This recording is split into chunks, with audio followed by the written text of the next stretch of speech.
para que a chuva não te impeça. Pastor, a chuva é um impedimento? Não entendi. Pastor, quem orou pela chuva? O rei Acabe e o povo orou pedindo chuva, né? Sim. Quem foi que pediu a chuva? O povo pediu, até o próprio rei Acabe queria a chuva. Não é assim? Sim. Então, como é que a chuva agora se tornou um impedimento? Porque olha que interessante, toda vez que a chuva de Deus nos alcança, o jeito que nós vamos nos relacionar com ela é responsabilidade nossa. Então quer dizer que se nós não estivermos preparados, é aquilo que eu lhe falei, para a bênção de Deus, a chuva, de vez de se tornar bênção, se torna maldição.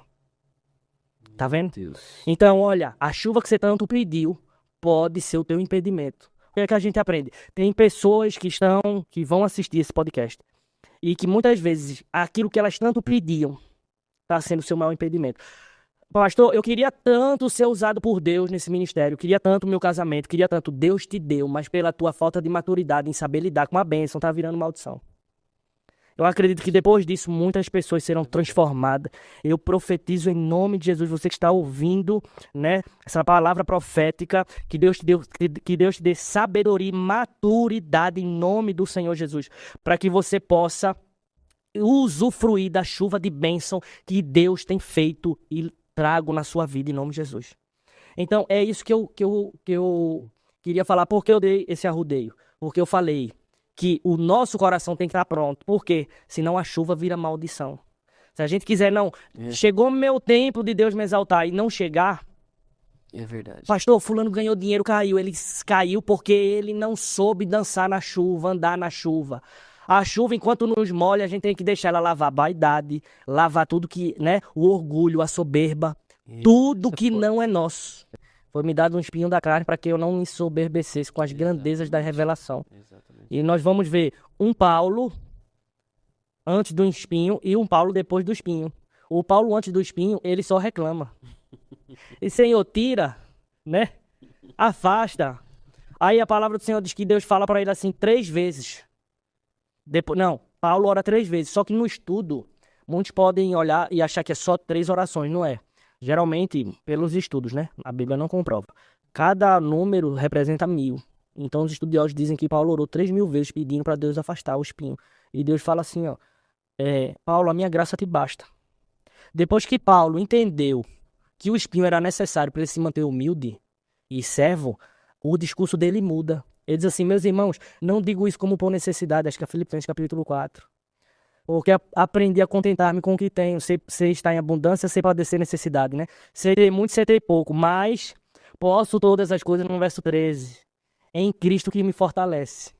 Você vê que ele não reclama mais do espinho.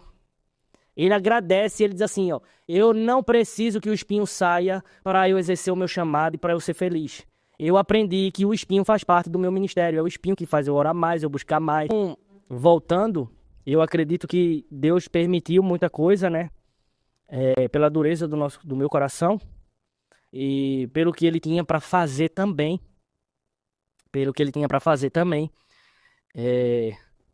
Sobre essa questão do ministério de libertação. Então, depois disso, vai começar uma parte muito forte agora do testemunho, que é quando começa o meu processo de libertação. E então, depois que aconteceu essa questão na igreja comigo, né? Pouco tempo depois, eu conheci minha esposa, né? Na época, comecei a namorar com ela. Uma moça muito boa de família. E comecei a namorar com ela, porém, eu até digo assim, ela não sabia nem onde estava entrando, né? Porque, apesar de tudo, né? Ela sempre foi uma pessoa muito... Ela não era de uma família cristã na época. Alguns parentes sim, alguns parentes dela sim.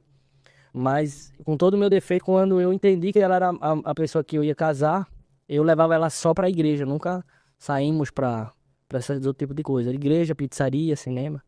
Só que aí começou um grande tratamento de Deus, né? Sobre a minha vida. E ela passou toda essa trajetória junto com a minha mãe. Então elas sofreram muito, porque eu era muito ignorante.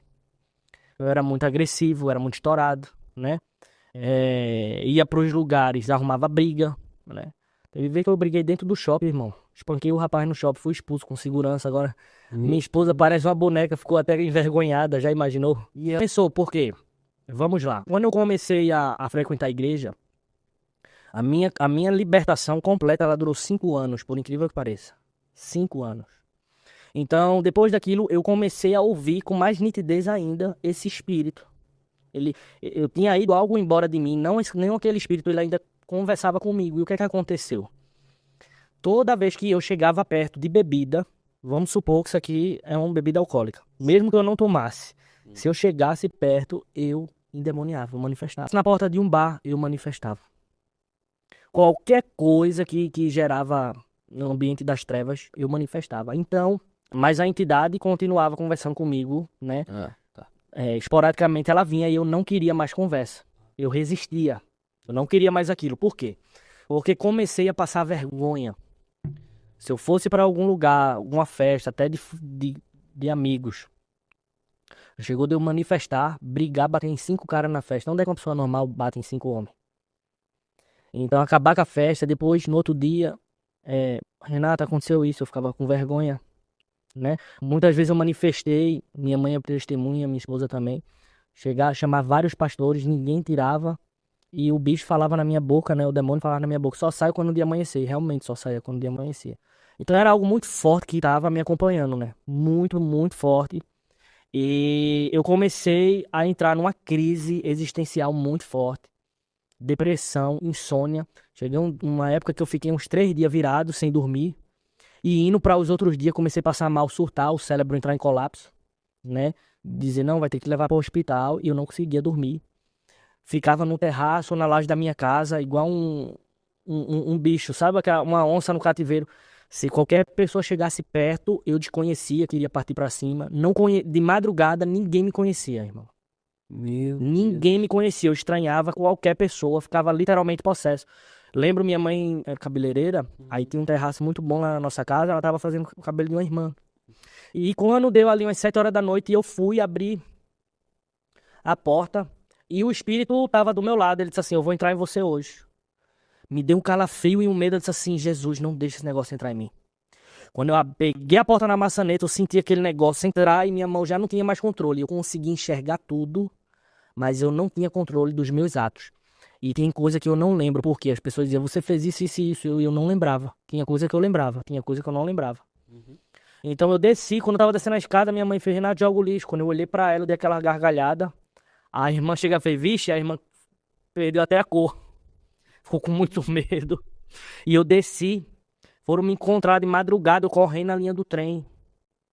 Aí minha mãe, o que é que pensou, né? Tá ficando maluco. Psiquiatra. Me levou pra psiquiatra, toma remédio controlado, toma remédio tarja preta. E não adiantava. E não adiantava. E aquilo foi ficando pior. E a minha esposa com a minha mãe jejuava. E quando elas jejuavam, elas não falavam nada pra mim. O espírito que estava em mim me dizia que ela estava jejuando. Eu ia lá onde ela estivesse, eu achava e desculhambava, falava coisa. Entendeu? Então, a minha esposa sofreu muito por mim. Muito. Ela e minha mãe, meu Deus, ela pegou metade da caminhada, minha mãe pegou desde a infância, né? Mas eu não podia chegar nem perto, sentir o cheiro. Se abrisse um vinho, qualquer coisa. Porque como eu lhe disse, eu nunca tive vício,